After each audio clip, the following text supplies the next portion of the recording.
Mbak Ziva. Ini pertama kali aku ngajar kalian. Awalnya aku tukeran sama Alisa.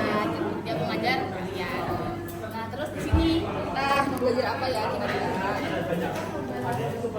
Nah ya kita belajar aktivitas oris. Nanti bisa dilihat ada preparat basah, ada yang kering, ada juga preparat lidah yang basah. Nah itu boleh dilihat-lihat. Dan di foto kalau mau. Ya, Maaf izin rekam ya. Terima kasih. Oke, kita mulai langsung belajar aja ya karena materinya banyak, jadi harus agak ngebut. Ada papilanya kelihatan. Oke, kita mulai dari kavitas oris. Nah, kavitas oris ini yang aku keluarin di soal podcast tadi, itu dia dibagi jadi dua ya, oleh arcus dentalis. Arcus dentalis itu maksudnya apa? Itu gigi-gigi kita. Gigi kita kan melengkung, makanya namanya arcus dentalis. Nah, bagian di depan gigi dan dari bibir ke depan gigi itu namanya ini vestibulum oris. Sedangkan dari gigi ke dalam sampai ke orofaring, mau orofaring itu namanya kavitas oris propria. Propria itu yang beneran artinya kan kayak jadi berarti kavitas mulut yang sebenarnya yang lebih luas dan lebih lebar gitu. Nah terus berikutnya yang sebenarnya jadi itu ya ini membukanya keluar melalui apa? Kalau yang vestibulum oris membuka keluar melalui namanya rima oris. Sedangkan kalau dari kavitas oris propria membuka ke orofaring melalui namanya ini isthmus faucium ya. Nah itu diingat-ingat sering keluar dan tingginya juga. Tinggi dari isthmus faucium ini setinggi VC2. Vertebra cervical 2. Next. Nah ini ada batas-batas, sebenarnya gak harus dihafalin banget ya apa, tapi yang penting kalian paham. Jadi kalau atapnya, atap dari kavitas oris kita dibentuk oleh palatum dan os. Biasanya oleh diafragma oris dan lidah. Terus ada lateralnya oleh corpus adiposum bungke, itu maksudnya pipi ya, bagian dalam pipi, sama ada pons alveolaris mandibula ya di kita gitu. Nah terus ada anteriornya oleh rima oris dan posteriornya isthmus faucium ya pembukaannya. Next, ini vestibulum oris sama ini batas-batasnya bisa dibaca-baca aja dan dipahami aja sih sebenarnya.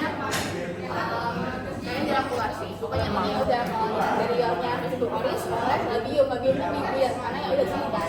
Terus ada dibilang lipatan membran mukosa dari labium, misalnya ini lipatannya gitu. Nah terus kavitas oris propria ini mirip sama yang tadi batas kafum oris yang sebenarnya yang umumnya gitu. Nah dia next dulu. Sekarang kita belajar namanya palatum. Palatum itu ada dua, ada yang lunak, ada yang keras. Yang lunak ini dia dibentuk dari tulang dan yang keras dari muskulus. Yang keras dari tulang, yang lunak dari muskulus. Terus sebenarnya yang durung itu dia dibagi dua lagi. Nah berdasarkan tulang yang membentuk dia. Terus kalau yang 23 anteriornya itu dibentuk oleh processus palatinus, osis maxillaris. Sedangkan kalau yang sepertiga posteriornya dibentuk oleh lamina horizontal dari osis palatini. Kita kalau yang posterior itu yang palatini. Terus kalau anterior yang MP gitu. Terus ini palatum itu dia ada otot-otot pembentuknya. Pertama ada musculus flexor palatini, terus ada musculus levator palatini, ada palatum pharyngeus, uvula dan palatum glossus. Nah materi ini tuh emang banyak banget hafalan kelompok-kelompok ototnya. Jadi kalau mau ngafalin coba pakai singkatan yang udah dibikin di depan ini.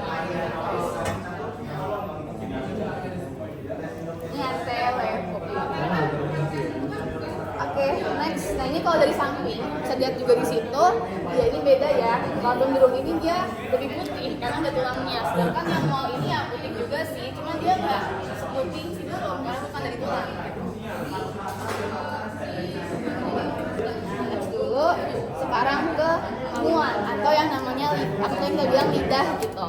Nah limuan ini dia dibagi dua berdasarkan letaknya pada sulcus terminalis. Kita lihat di samping ini ya, sulcus terminalis di sini. Nah di bagian tengahnya ada foramen secum. Foramen secum ini nanti disebutnya obliterasi dari ductus spiroglossus. Terus dia ini sulcus terminalis itu membatasi antara corpus dan juga radix. Radix itu pangkal lidah yang dia itu nggak ngambang, yang dia nempel sama diafragma orisnya gitu. Radix, karena dia akar radix itu. Nah terus kita next dulu. Nah ini ya, musculus membentuk ini ada dua ya, ada intrinsik sama ekstrinsik. Sekarang dari ekstrinsik dulu ada singkatannya lagi, GHSP, dan belakangnya semua glossus. Berarti ada G-nya glossus, H-nya glossus, S-nya glossus, sama P-nya palatoglossus. Nah terus dibaca juga semuanya dinervasi oleh nervus hipoglossus kecuali palatoglossus oleh nervus vagus. Supaya itu nggak terlalu dihafal juga nggak apa-apa. Next. Nah ini yang intrinsiknya singkatannya LLTV dan namanya tuh relatif lebih simple, bukan glossus belakangnya, tapi kayak udah longitudinalis superior, longitudinalis inferior, transversus lingua sama verticalis lingua berdasarkan arah serabutnya. Nah ini yang sering banget keluar yaitu inervasi sensoris dari lingua. Sensor itu kan dibagi dua ya, ada yang khusus, ada yang umum. Nah umum ini maksudnya kayak nyeri, panas, raba, tekan. Terus kalau yang khusus, kalau untuk lidah sendiri konteksnya, dia tuh pengecap buat merasakan manis, asin, pahit, dan lain-lain. Nah terus kita lihat di sini, dia tuh dibagi dua sepertiga anterior sama sepertiga posterior. Nah kalau sepertiga posterior, yang bagian radix dia itu semuanya dua-duanya oleh nervus glossopharyngeus, nervus 9. Mau dia pengecap, mau dia raba tekan, pokoknya nervus glossopharyngeus. Tapi kalau yang depan, sensasi umumnya atau yang general oleh nervus mandibularis. Nervus mandibularis itu nervus 5 cabang 3. Nervus 5 namanya trigeminus, dicabang jadi ada namanya ophthalmicus, maxilla, sama mandibula. Nah ini karena di rahang, berarti yang mandibula, yang bawah. Nanti kalau ditanya, jawabnya nervus mandibula aja nggak apa-apa, 5 cabang 3. Nah terus sensasi khusus dan atau yang spesial, yang pengecap, itu oleh nervus facialis. Ya, kalau kalian nggak hafal ini-iniannya nggak apa-apa, yang penting hafal dia nervus berapa aja gitu. Oke, next. Vaskulisasi bisa dibaca aja di sini, nggak terlalu khas. Glandula. Nah sekarang glandula seperti harap kalian. Ini kan harus hafal nama-namanya. Mulai dari yang paling besar di samping itu ada kelenjar parotid. Terus ada kelenjar submandibular di bawah sini, sama ada sublingua itu nggak kelihatan di bawah lidah. Nah terus kalau kalian tahu namanya virus mumps, gendongan itu biasanya di sini di kelenjar parotid. Nanti kita keluarin lagi di bawah ada soal tentang si parotid, jadi ingat-ingat ya yang parotid ini. Ini ya kalau di depan bahasa kayak gini. Nah sekarang next, dentes, gigi. Sebenarnya ini nggak harus kalian hafalin banget, nggak apa-apa, karena kita bukan FKG gitu. Nah tapi bisa yang penting kalian tahu kalau gigi orang dewasa itu terdiri dari 32 buah, 16 di maksila di atas dan 16 di bawah gitu. Terus mereka jenisnya ada banyak, ada sampai 4 jenis. Ini kayak sebenarnya pelajaran SD tapi ada versi nama medisnya gitu. Nah terus ini dentes, yaitu corona yang keluar sini, cervix yang di sini, radix di sini, terus lapisannya ini email, dentin, pulpa. Nah gingiva itu artinya sebenarnya gusi gitu. Oke, ini ya gusi. Kalau ini namanya vestibular mammillary.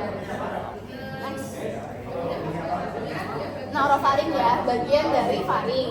Faring kan ada nasofaring, orofaring, laringofaring. Nah, kita belajar yang orofaring karena hubungannya sama mulut gitu. Nah, dia membuka ke mulut melalui tadi isthmus faucium dan dia membentang setinggi vertebra cervical 2 sampai dengan 3. Tadi kan isthmus faucium setinggi VC2. Karena dia pintu masuknya ya udah 2 gitu. Nah, terus sampai berakhir di mana? Berakhirnya di yang 3. Nah, anosvalder itu dia adalah lingkaran jaringan limfoid. Limfoid itu jaringan yang ada banyak limfosit sel T gitu, limfosit sel T, sel darah putih lah pokoknya, untuk melawan virus-virus gitu. Nah, dia ada 4 di atas ada tonsila pharyngeal atau adenoid, ada sini juga tonsila palatina atau yang kita sering bilang amandel kalau membesar. Terus ada caudal, ada tonsila lingual sama tonsila tubar. Kalau dari samping, yang pharyngeal di sini, palatina di sini, lingual di sini ya, di bawah lingual. Ini ukuran besarnya. Jadi kenapa sih amandel itu membesar? Karena dia lagi melawan infeksi gitu, lagi menghasilkan sel-sel darah putihnya, makanya dia tuh membesar gitu. Terus kalau udah besar banget sampai menutupi jalur nafas harus dipotong. Oke, sekarang kita kerjain soal. Nah ini diperhatiin ya, karena sering keluar otak spesifik. Nah, pertama, apakah saluran yang mengangkat produk dari bangunan yang ditunjuk ke dalam kafes oris? Yang ditunjuk apa ini? Namanya gandul apa? Ya, parotid ya, bukan paratiroid. Beda lagi. Paratiroid yang di sini. Jadi parotid. Nah, terus komplikasi tersering pada peradangan bangunan yang ditunjuk pada laki-laki dewasa. Ngerti nggak maksudnya apa? Jadi dia ini apa? Nah itu kalau bergondongan bisa komplikasi yang lebih parah pada pria. Nah karena cluenya pria dewasa berarti ini maksudnya pada organ reproduksi pria dewasa gitu. Kenapa nggak pada orang dewasa aja? Karena kalau laki-laki ya berarti dia pada organ yang nggak dipunyai perempuan. Nah apa itu organnya? Ada namanya orchitis. Orchitis ini peradangan testis gitu. Jadi kalau kalian kena virus di sini itu testisnya bisa ikut meradang juga intinya. Nah namanya itu orchitis, dari testis. Terus ductusnya tadi namanya ductus tensor ya, dari gandula parotis ke dalam ruang mulut disalurkan oleh ductus tensor. Nah ini dikit banget bisa keluar, pernah keluar video masiko. Next ya. Nah ini tadi gampang, ruangan antara bagian dalam yang ditunjuk dengan gigi dan gusi disebut ya betul. Vestibulo moris itu maksudnya bagian dalam dari bibir. Dalamnya bibir itu menggigihkan vestibulo moris. Nah, gitu ya. Nah, terus ini tunjuk lagi nih si gandula parotid. Tapi pertanyaannya, kalau orang minum obat itu yang mengandung simpatomimetik yang dapat menurunkan sekresi saliva dari gandula ini, benar atau salah? Nah ini cara bacanya gini maksudnya. Simpatomimetik itu artinya memimpin kerja nervus simpatis. Nah nervus simpatis kalau kerja sarafnya makin mengeluarkan air liur atau makin menurun? Menurun ya, betul. Berarti jawabannya benar. Makin menurunkan sekresi saliva. Oke, paham? Oke, boleh. Nih, apa lagi ya? Ada lagi satu lagi, sebentar. Tadi gampang. Sensasi pengecap dari 2/3 anterior lingua. Tadi kalau pengecap apa? Nervus yang 5 atau yang 7? Ya, 7 ya pasti Aris. Area Brodmann berapa? Nah ini sebenarnya pelajaran dari ketiga ya, tapi beneran pernah keluar di responsi. Jadi ingat aja, pokoknya kalau mengecap area Brodmann-nya 4/3. Area Brodmann itu ini sebenarnya area di korteks otak yang menerima impuls tertentu atau melakukan fungsi tertentu gitu. Tapi ini ribet banget, jadi kalian gak usah hafal ini, gak apa-apa. Intinya kalau pengecap yang 4/3. Oke, boleh next.